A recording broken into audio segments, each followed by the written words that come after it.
కపిలయ్య బిగ్గరగా అడిగాడు. ఏమిటి, పిల్లలు ఎందుకు ఏడుస్తున్నారు? అప్పుడు అంజమ్మ అంది, వాళ్ళు ఆకలిగా ఉన్నారు, సింహం మాంసం తినాలని అంటున్నారు.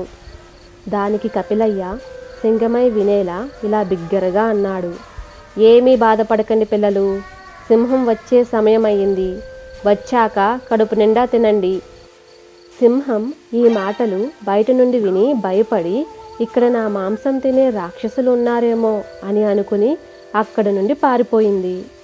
దారిలో సింగమై చిరుతయ్యని కలిసింది.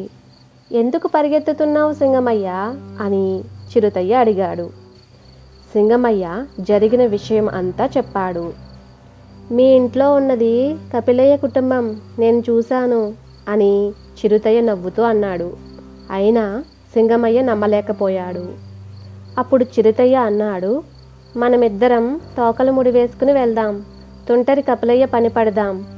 అప్పుడు వాళ్ళిద్దరూ తోకలు ముడి వేసుకుని మెల్లగా గుహ దగ్గరికి వచ్చారు.